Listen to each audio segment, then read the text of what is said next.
केरल, राजस्थान, उत्तराखंड ये वो राज्य हैं देश के जहां टूरिज़्म बड़ा प्रसिद्ध है, टूरिज़्म के बारे में वहाँ। लेकिन मध्य प्रदेश ने अब टूरिज़्म में जो नए आयाम स्थापित किए हैं वो काबिल तारीफ़ है। अगर हम बात करें तो मध्य प्रदेश का टूरिज़्म जो है वो अब पूरे देश में कहीं ना कहीं एक अलग मुकाम पर हासिल है। और इस ब्रिलियंट कन्वेंशन सेंटर पर जो प्रवासी भारतीय सम्मेलन के दौरान प्रदर्शनी लगाई गई है, वो प्रदर्शनी में यहाँ पर एमपी टूरिज़्म का भी एक डोम बनाया गया है।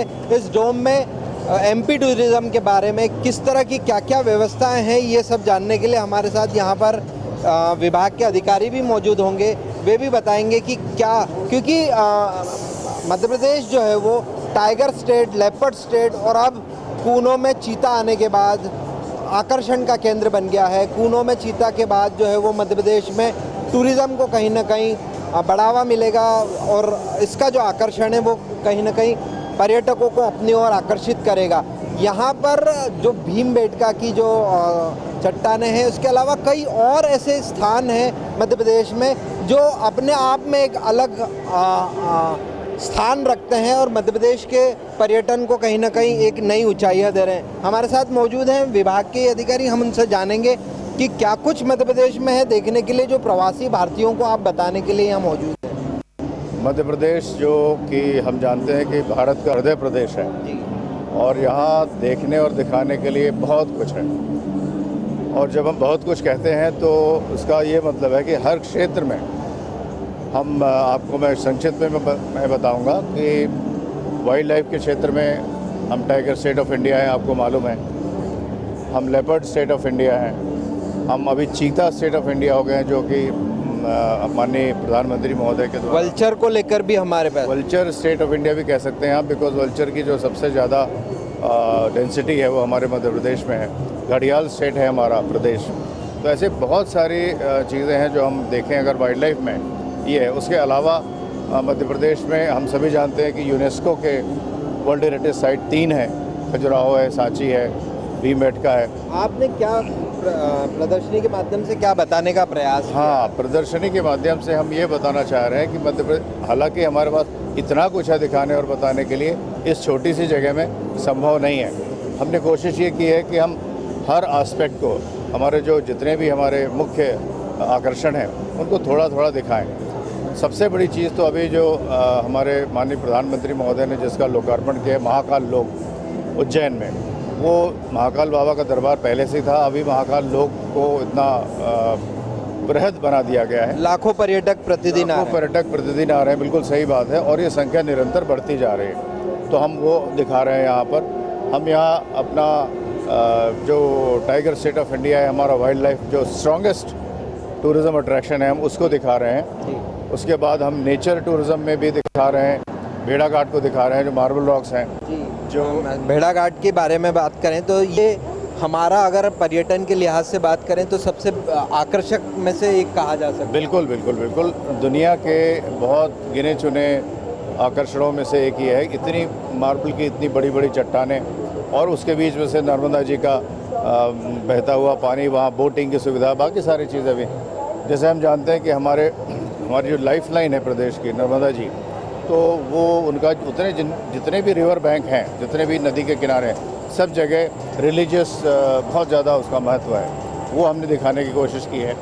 उसके बाद जैसा कि आप इधर देखेंगे कि वाइल्ड लाइफ का जो अभी चीता का यह है, इसका भी हमने एक नया प्रयोग किया है टेक्नोलॉजी के माध्यम से जोड़ के, कि वो इस तरीके से दिखे जैसे बिल्कुल वो अपने तरफ आ रहा है। तो मूविंग ऑब्जेक्ट्स में, एक्टिविटी वाले में वो किया है।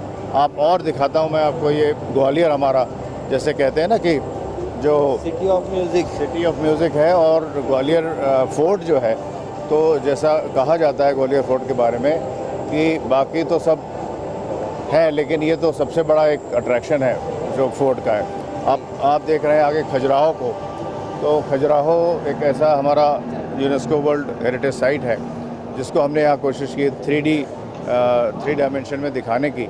वो एक है। यहाँ आप ये जो वीणा देख रहे हैं, तो जैसे आपने कहा बिल्कुल सही, सिटी ऑफ म्यूज़िक है। तो यूनेस्को की जो क्रिएटिव सिटी है उसमें म्यूज़िक में हमने इसका चयन किया है। एक जो नया बहुत अच्छा कॉन्सेप्ट है रूरल टूरिज़्म का, मध्य प्रदेश में बहुत तेज़ी से प्रगति कर रहा है। 100 हमने गांव को आइडेंटिफाई भी कर लिया है। वहाँ पर रूरल टूरिज़्म की एक्टिविटीज़ होती हैं, होम स्टे होते हैं, ग्राम स्टे होते हैं, फार्म स्टे होते हैं, बहुत सारी नई नई चीज़ें होती हैं। सर हम देखते हैं कि जब पर्यटन की बात आती है तो सबसे ज़्यादा आकर्षित लोग जो हैं वो वाटर स्पोर्ट्स को लेकर होते हैं, लेकिन मध्य प्रदेश में पहले वाटर स्पोर्ट नहीं थे। अब अगर हम बात करें तो क्या स्थिति है? अरे वाह, वाटर स्पोर्ट्स की तो बहुत अच्छी स्थिति कह सकते हैं। मध्य प्रदेश, जैसा हम सब जानते हैं, हमारे पास बहुत बड़े बड़े जलाशय हैं, ह्यूज वाटर बॉडीज़ हैं, डैम्स जहाँ बने हुए हैं, जैसे तवा डैम है, बरगी डैम है, इंदिरा सागर डैम है, बाण सागर डैम है, गांधी सागर डैम है। तो बहुत सारा हमारा वाटर बॉडी है। हमने वाटर स्पोर्ट शुरू किया है हनुवंतिया में जल महोत्सव के नाम से। तो जल महोत्सव अभी चल रहा है, वो एक बड़ा अट्रैक्शन है। आगे आने वाले समय में हमने मांडू उत्सव का उद्घाटन किया। आगे आने वाले समय में इसी प्रकार के जो उत्सव हैं, फेस्टिवल्स हैं, प्रमोशनल फेस्टिवल, वो होते रहेंगे। इन्हीं सब चीज़ों को दिखाने के लिए हमने एक बहुत नायाब वर्चुअल रियलिटी के लिए, ये एक्चुअली टूरिज़्म में टेक्नोलॉजी का जो यूज़ है, जो टूरिज़्म में कैसे हम टेक्नोलॉजी को अडॉप्ट कर रहे हैं, नई टेक्नोलॉजी को, और कैसे कैसे हम सारी चीज़ें दिखा रहे हैं, उसका एक उदाहरण है।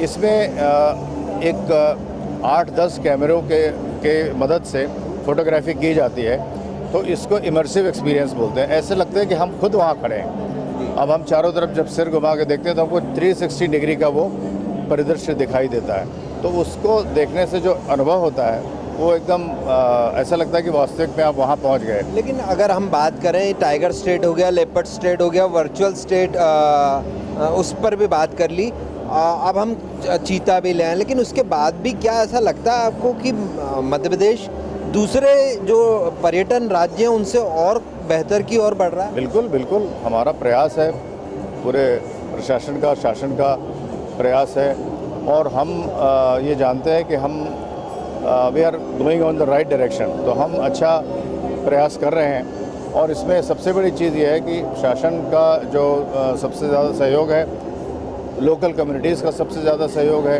जन साधारण का, जिनके वजह से ये सारी चीज़ें हम कर पाते हैं, और ऐसे पर्यटकों का सहयोग है। तो ऐसे ही करते हुए पोस्ट कोविड के बाद अब मध्य प्रदेश में आने वाले टूरिस्ट की संख्या बहुत बढ़ गई है, ख़ास तौर पे देशी और विदेशी दोनों। तो विदेशी को तो अभी थोड़ा आना कम है, बिकॉज अभी ये खजुराहो हम उन्हें अट्रैक्ट करता है, पुष्कर खजुराहो सबसे ज़्यादा अट्रैक्ट करता है विदेशी सैलानी। नहीं, ऐसा नहीं कि सिर्फ खजुराहो अट्रैक्ट करता है। खजुराहो एक भाग कह सकते हैं, उनको हिस्ट्री है, आर्किटेक्चर है, वाइल्ड लाइफ है, ऐसी बहुत सारी चीज़ें हैं जो मध्य प्रदेश में अट्रैक्ट करती हैं। रिलीजियस टूरिज़्म है। अब आप देखेंगे ओमकारेश्वर में भी एक जो आदि शंकराचार्य जी का स्टैचू लग रहा है।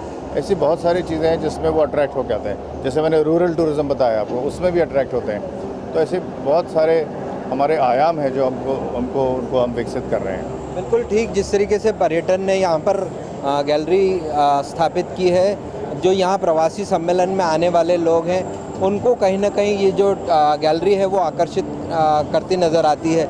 लेकिन इसके ठीक दूसरी ओर अगर हम देखें तो इंदौर म्यूनसिपल कॉरपोरेशन ने अपनी गैलरी बनाई है, और ये गैलरी इस पूरे डोम में सबसे अत्याधुनिक गैलरी कही जा सकती है, या यूँ कहे कि ये हाईटेक गैलरी के रूप में है। जो इस तकनीक का जो इस्तेमाल किया गया है वो तकनीक पूरे डोम में आपको नज़र नहीं आएगी। इस समय हम देखें MPIDC के MD जो है वो यहाँ पर निरीक्षण भी कर रहे हैं कि वो किस तरह की फ्लिप बुक है। ये फ्लिप बुक जो डिजिटल फ्लिप बुक कहलाएगी इसको, इसमें जो जीर्णोद्धार किया गया है उसका पूरा प्रेजेंटेशन इस फ्लिप बुक के माध्यम से कोई अगर चाहता है कि इंदौर का रीडेंसिफिकेशन किस तरीके से हुआ है, उसकी अगर कोई जानकारी चाहिए तो वो यहाँ पर उसकी जानकारी मिल सकती है। MD मनीष सिंह जो है वो इसको लगातार इसका निरीक्षण कर, क्योंकि कुछ ही देर में, थोड़ी ही देर में मुख्यमंत्री शिवराज सिंह चौहान जो है वो इसका शुभारंभ करने वाले हैं। इस पूरे प्रदर्शनी डोम का शुभारंभ करेंगे। आप यहाँ देखिए, यहाँ एक AV प्ले हो रहा है जो इंदौर की खान पान की संस्कृति के अलावा जो इंदौर की क्वालिटीज़ हैं उनको ये बताता नज़र आएगा। 6 मिनट की AV जो है वो उस AV को बताने के लिए यहाँ पर बाकायदा वो सारे इंतज़ाम किए गए हैं। हेडफोन लगाया जाएगा और हेडफोन के माध्यम से वो ऑडियो विजुअल जो है वो ऑडियो सुन सकेंगे जो देखना चाहते हैं। तो ये इस तरह की तमाम प्रयास किए गए हैं। बड़ी हाईटेक प्रदर्शनी बनाई गई है सर इंदौर म्यूनसिपल कॉरपोरेशन की। इस पूरे प्रदर्शनी डोम में सबसे हाईटेक यही कही जाएगी। देखिए, यहाँ की शहर की जो जनता है वो उनकी मेहनत है और जो स्वच्छता को लेके सहयोग है यहाँ की आम जनता का, वो रिफ्लेक्ट हो रहा है इस पूरे पे टेक्नोलॉजी के माध्यम से। मैं तो पहली बार ही आया हूँ अभी, पर जिस प्रकार से 2017 में जब पहली बार नंबर बनाया उस समय क्या स्टेटस था, क्या क्या काम हुए थे, 2018, 19, 20, 21, 22 ऐसे हर साल को प्रोजेक्ट किया गया है। स्मार्ट सिटी बनाने के लिए जो हेरिटेज प्रॉपर्टीज़ का जो डेवलपमेंट हुआ उसके बारे में बड़ा अच्छा आईटी बेस्ड प्रेजेंटेशन है। वेस्ट टू एनर्जी या वेस्ट टू वेल्थ किस प्रकार से कर रहे हैं उसको लेके बड़ा अच्छा पिक्टोरियल प्रेजेंटेशन है। ये बहुत अच्छा है। बहुत आसानी से आम जन या जो एग्जीबिटर्स हैं वो यहाँ आकर के इंदौर की पूरी स्वच्छता की कहानी जो रही है पिछले 5-7 सालों की वो समझ सकेंगे। सर ये प्रदर्शनी MIC के IMC के अलावा प्रदर्शनी डोम 3 सेक्टर में बांटा गया है। किस तरह के हम शोकेस करना चाहते हैं? ये पूरा जो एग्जीबिशन लगाई गई है, पहला है MP पवेलियन, जिसमें आज अगर यहाँ पर केंद्र सरकार द्वारा प्रवासी भारतीय दिवस मनाया जा रहा है तो इसका मुख्य कारण है इंदौर की स्वच्छ इंदौर और यहाँ के लोगों की डिसिप्लिन स्वच्छता के प्रति। कहीं ना कहीं ये सब चीज़ों में ही केंद्र सरकार के निर्णय भी सब चीज़ें रही हैं। सबसे पहले MP की पवेलियन की शोकेसिंग है और उसमें सबसे पहले इंदौर की शोकेसिंग है। इंदौर के साथ साथ पहले टूरिज़्म की शोकेसिंग है। उसके बाद सोमनाथ टेम्पल और ओंकारेश्वर टेम्पल में जो डेवलपमेंट्स हो रहे हैं उसको प्रोजेक्ट किया गया है। उसके बाद MP के जो डिफरेंट डिपार्टमेंट्स हैं, माननीय मुख्यमंत्री जी ने जो सभी विभागों में आम जन आधारित या जो डेवलपमेंट प्रोजेक्ट्स के जो उनके फ्लैगशिप प्रोग्राम्स हैं उन सभी को प्रेजेंट किया गया है MP पवेलियन में। उसके बाद इंटरनेशनल एरिना है, चूँकि ये GIS की भी एग्जीबिशन है ये, तो जो हमारे country partners global industry meet में बने हैं या जो बायलैटरल ट्रेड ऑर्गेनाइजेशंस के साथ में बाहर की फॉरेन बायलैटरल ट्रेड ऑर्गेनाइजेशंस आ रहे हैं, उन्होंने भी एग्जीबिशंस के लिए स्पेस मांगा तो उनको दिया है। इंटरनेशनल एरिना पड़ता है। उसके बाद फिर स्मार्ट सिटी के बहुत अच्छे प्रोजेक्ट्स डिपिक्ट किए हैं जो हमारे सफल स्टार्टअप्स हैं। फिर उसके बाद इंडस्ट्रियल एग्जीबिशन है, 250 करीब इंडस्ट्रियल एग्जीबिशन है। उसमें हर सेक्टर की डेवलपमेंट के या इंडस्ट्री के हर सेक्टर को हर प्रमुख इंडस्ट्री ने वहाँ शोकेस किया है। और लास्ट में फिर एक डोम है जिसमें कि वेंडर डेवलपमेंट प्रोग्राम्स चल रहे हैं और उसमें बायोसेलर मीट्स चल रही हैं। तो इसको इस बार बहुत बृहद तौर पे एग्जीबिशन को प्रोजेक्ट किया गया जिसमें कि मध्य प्रदेश हर तरह से शोकेस हो रहा है। इससे पहले इस तरह की एग्जीबिशन इंदौर में ग्लोबल समिट में नहीं लगी सर? मेरे ख्याल से ग्लोबल समिट में नहीं लगी, पर इस तरह से इंदौर को प्रोजेक्ट करते हुए, मध्य प्रदेश को प्रोजेक्ट करते हुए, इंटरनेशनल कनेक्ट जो मध्य प्रदेश का है उसको कनेक्ट करते हुए पहली बार एग्जीबिशन लग रही है। सर हम मध्य प्रदेश के उद्योग और स्टार्टअप इनको तो दे रहे हैं तवज्जो, साथ में हमने कल्चरल एरिना भी बनाया है, वो हमारे प्रदेश के सांस्कृतिक धरोहर को प्रदर्शित करना है। कल्चरल एरिना का यही है कि जितने भी हमारे बटिक प्रिंट्स कैसे होती हैं, बाग प्रिंट कैसे होती हैं, सब तरह की जो प्रिंट्स रहती हैं, ये सभी प्रिंट्स को फिजिकली कलाकार करते हुए बतलाएंगे। लगभग 12-13 इस प्रकार के अलग अलग कलाकारों की कलाकृतियाँ हैं जो फिजिकली बतला रहे हैं। वहीं पे फूड जोन भी बनाया गया है जिसमें कि 56 के बहुत सारे प्लेयर्स जो हैं फूड में सफल प्लेयर्स, उनको उसमें बुलाया गया है। वहाँ बैम्बू के जो एक टेक्नोलॉजी से देवास में आर्टिज़न द्वारा जो बैम्बू का बनाया जा रहा है, जो आगे चल के स्टील को, सीमेंट को, सैंड को, फाइबर को, इन सबको रिप्लेस करेगी, उसको भी हम लोगों ने उसकी हेड से प्रोजेक्ट किए हैं उसमें। सर प्रवासी भारतीय सम्मेलन 16 हो चुके, 17वां है, लेकिन इस तरह का जो गर्मजोशी से स्वागत था या जिस तरीके से व्यवहार और उनके लिए अरेंजमेंट्स किए गए वो कभी नहीं देखने को मिले। जो यहाँ सम्मेलन में शामिल भी हुए उन्होंने भी इस बात का जिक्र किया। जब ये प्रवासी भारतीय के लिए निर्णय हुआ था माननीय प्रधानमंत्री जी का, उसके बाद माननीय मुख्यमंत्री जी ने कई राउंड्स की बैठकें ली थी और हर बार जनता से आह्वान किया था, जनप्रतिनिधियों से चर्चा की थी, अलग अलग संगठनों से मिले थे वो। उससे जो CM साहब की भावना है आम जन तक पहुँची कि वो चाहते हैं कि सभी प्रवासी भारतीयों का सम्मान बहुत अच्छे से हो। क्योंकि जैसा सभी जानते हैं कि देश में मेरे ख्याल से इंदौर सबसे नंबर 1 पे होगा आतिथ्य के लिए, तो उसी भावना के तहत इंदौर वासियों ने स्वागत गर्मजोशी से किया है। और हम लोग भी जिनसे मिल रहे हैं, अभी CM साहब से बहुत लोगों की 1-to-1 मीटिंग भी हुई प्रवासी भारतीयों की, सब बहुत खुश हैं यहाँ के आतिथ्य से, स्पेशली जैसे ही एयरपोर्ट में उतरने के बाद जो उनको मिलता था उससे बहुत प्रसन्न और खुश रहे हैं वो। सर आगाज़ अच्छा हुआ, इसका अंजाम मतलब क्या, किस परिणाम पर हम पहुँचेंगे? इसका परिणाम लाखों रुपए के इन्वेस्टमेंट्स के रूप में ग्लोबल इन्वेस्टर मीट के समावेश से होगा। कल के लिए जो जिस तरीके से पीएम का प्रोग्राम है, उसके बाद प्रेसिडेंट आने वाले हैं, किस तरह की तैयारियां, क्योंकि हम पिछले 3 महीने से इसको लेकर तैयारियां कर रहे हैं।